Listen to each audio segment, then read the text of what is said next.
आशा करता हूं आप सब बहुत अच्छे होंगे। मेरा नाम है सिद्धांत अग्निहोत्री। स्टडी ग्लोस पे आपका बहुत बहुत स्वागत है। दोस्तों, हिस्टोरिक ट्रेड एग्रीमेंट भारत और यूके के बीच में साइन होने वाला है। तो यूके जो है वो शायद इसको ज्यादा फायदा होगा। बात करेंगे। एस जयशंकर ऋषि सुनाक की मीटिंग हुई और अगर ये ट्रेड टॉक सफल होती हैं, हम एफटीए साइन करते हैं। ब्रेग्जिट का एक बहुत बड़ा मुद्दा था कि भाई हम नहीं कर पा रहे हैं, है ना। तो देखिए, एक मैं बोलूंगा कि जैसे मैं बहुत ही लेमन लैंग्वेज में समझाता हूँ, है ना। और कमेंट्स में पढ़ता हूँ तो कुछ लोगों को बड़ा दिक्कत रहती है। यार देखो, मैं चाहूँ तो तुमको इतनी टफ लैंग्वेज में समझा दूँ, बट फायदा क्या। एक टीचर वो है ना जो छोटे से छोटे बच्चे को टफ से टफ चीज़ें समझा दे। तो मेरा मकसद ये रहता है कि बहुत ही आसानी से चीज़ें तुमको समझ में आ जाए, ठीक है। ये मेरा मेन एम है। तो ट्रेड टॉक्स जो है वो यहाँ पे ऋषि सुनाक के साथ होने वाली है, हो गई है इनफैक्ट एस जयशंकर। और हिस्टोरिक एग्रीमेंट जो है वो साइन होगा, अब वो तो वक्त ही बताएगा। आपको बता दूं वैसे कि यूके इंडिया में 6th लार्जेस्ट इन्वेस्टर है, भारत दूसरा है।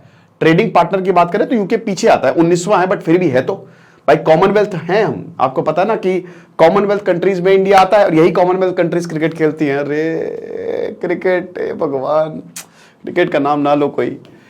तो very much focus on what the Indian and British systems are negotiating and we hope that we will find landing point that works for both. अभी तो मेडिकल डिवाइसेस पे लेकर ये बात अटकी हुई है। और अगर जब यूके और India free trade agreement sign करेंगे तो मजा ही आ जाएगी। मैंने क्या बताया कि इंडिया जो है वो अभी सबसे बड़ा यूरोपियन यूनियन का ट्रेड पार्टनर है, second largest trade partner of European union. China factor की अगर बात करें तो पूरा यूरोप जान गया कि भाई चाइना पे भरोसा नहीं कर सकते हम। देखिए, चाइना लेबर सप्लाई करता है, ठीक है, और चाइना जो है वहां के देश में स्किल्स हैं, तगड़ी स्किल्स हैं।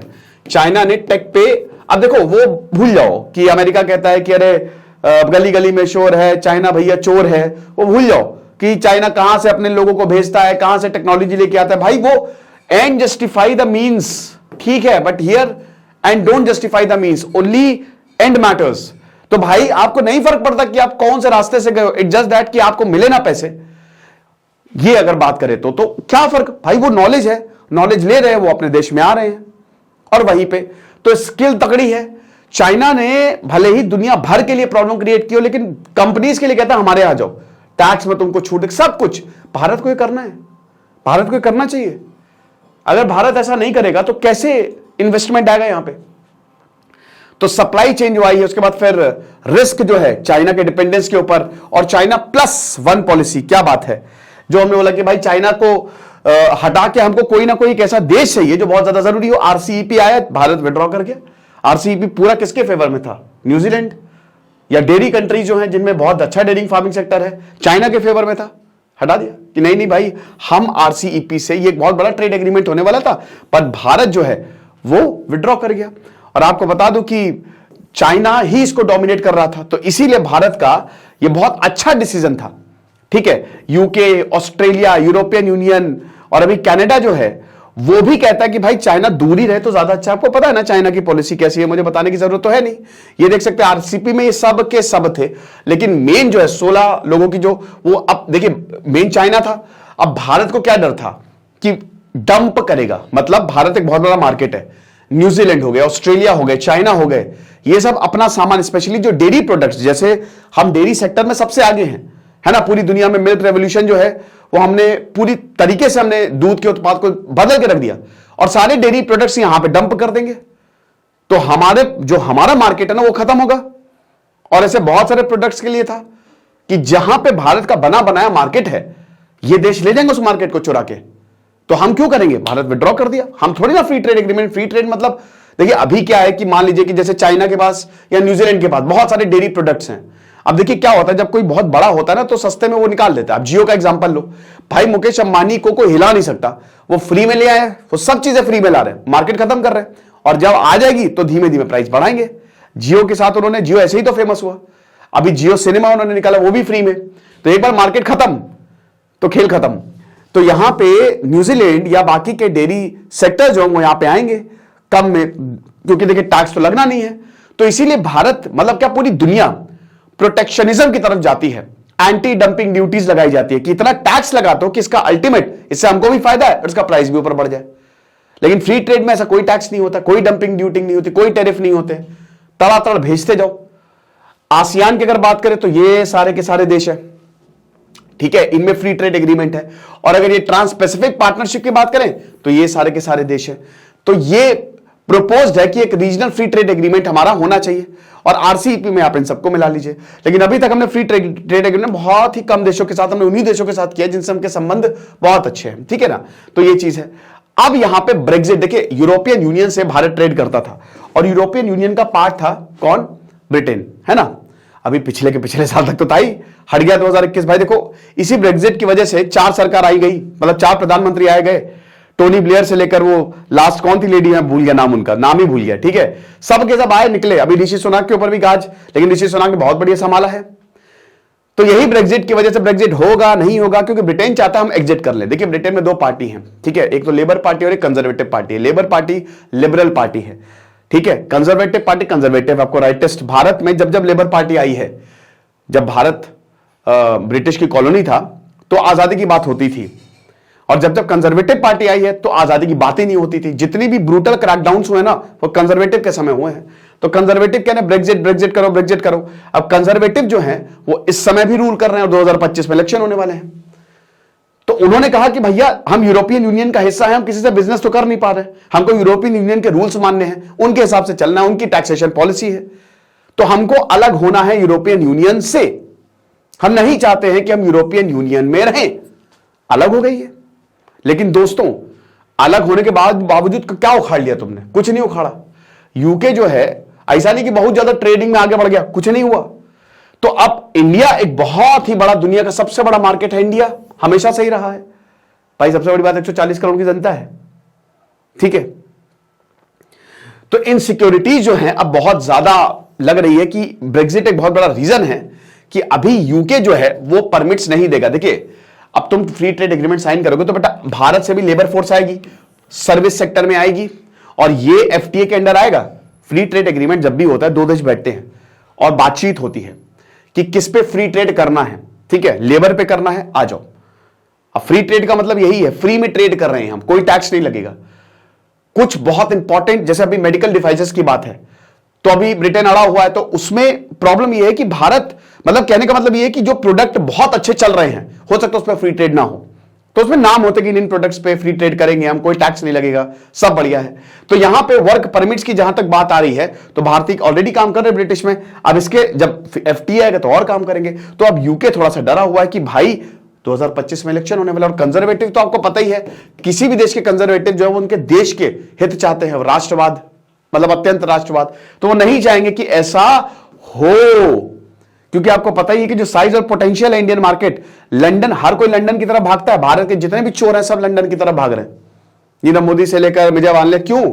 लंदन जबरदस्त असाइलम देता है। दुनिया का, अगर लंदन की बात करें तो दुनिया का सबसे खूबसूरत शहर है रहने के लिए, क्योंकि वहां का वेदर बहुत बढ़िया है, मस्त वेदर है। तो लंदन बेसिकली हर कोई लंदन भाग रहा है, और लंदन जो है भाई इंडियन लेबर मार्केट को कोई हरा सका है?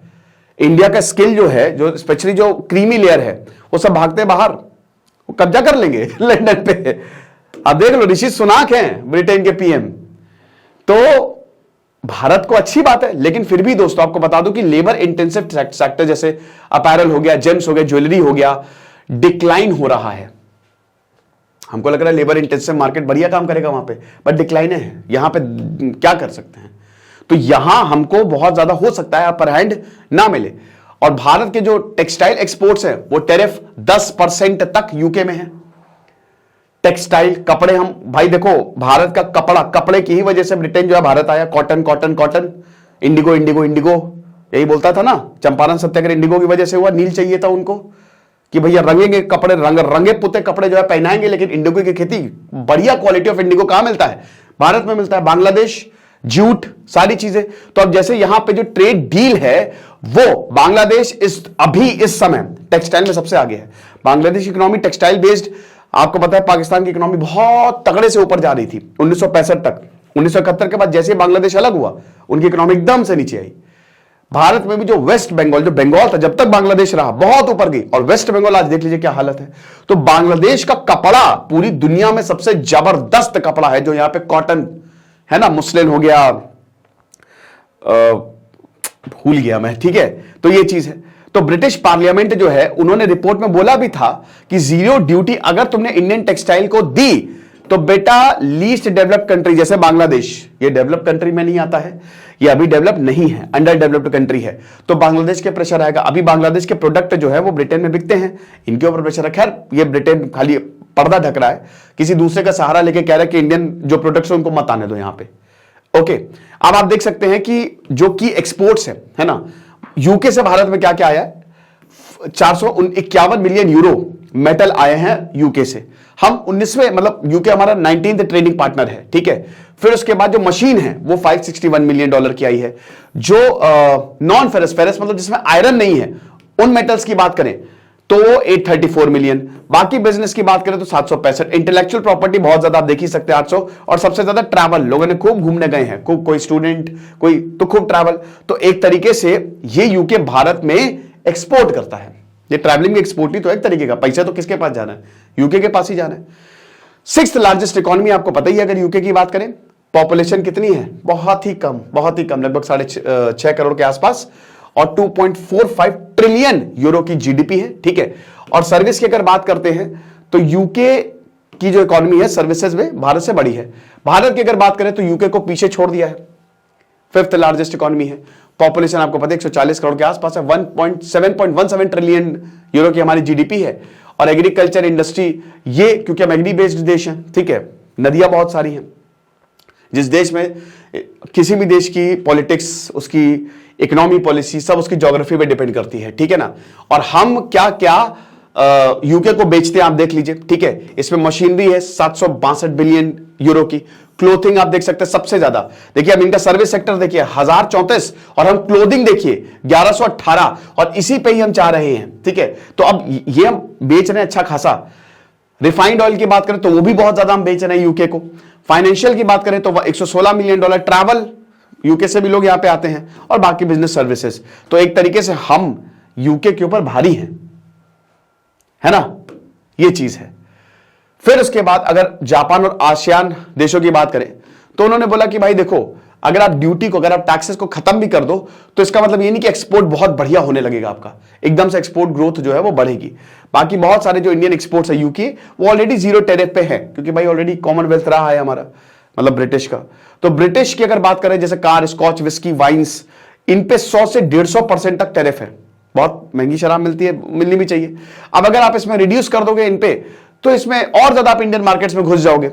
अभी एवरेज टैरिफ की बात करें तो जो यूके 4.2% है एवरेज, लेकिन एवरेज टैरिफ अगर भारत की बात करें जो कि यूके से आता है वो 14.6% है। तो किसको फायदा हो रहा है, यूके को ज्यादा फायदा हो रहा है। सिंपल से सिंपल देखो ना भाई, कि जो एवरेज टैरिफ है, जो भारत जो आता है, ठीक है, भारत यूके को भेजता है 4.6 और यहां पे 14.6% है, यानी कि हम ज्यादा टैक्स लगा रहे हैं ना, तो भाई हम टैक्स घटाएंगे तो किसको ज्यादा फायदा होगा, यूके को ज्यादा फायदा होगा, ठीक है।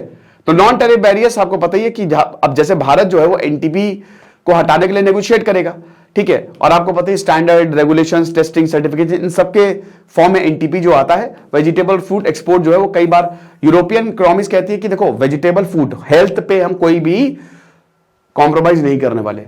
तो ये जो वेजिटेबल, इसमें काफी यूरोपियन इकोनॉमीज जो है ना वो काफी ज्यादा ध्यान देती है, क्योंकि यूरोप डेवलप्ड है और यूरोप अपने लोगों की हेल्थ पे बहुत ज्यादा ध्यान देता है। अब हमारे यहां जो एग्रीकल्चर होता है उसमें पेस्टिसाइड्स डाला जाता है, तो वो देखता है कि जो भी तुम्हारे ऐसे आ रहा है हमारे घर में, स्पेशली खाने का सामान, जहर तो नहीं है उसमें। तो बहुत स्ट्रिक्ट रेगुलेशंस है। मैन्युफैक्चर में भारत की अगर बात करते हैं तो कॉन्फॉर्मिटी असेसमेंट, कि भाई आपके जो प्रोडक्ट्स है, मैन्युफैक्चरिंग प्रोडक्ट्स है, वो उतने अच्छे नहीं है, तो उसमें भी काफी ज्यादा।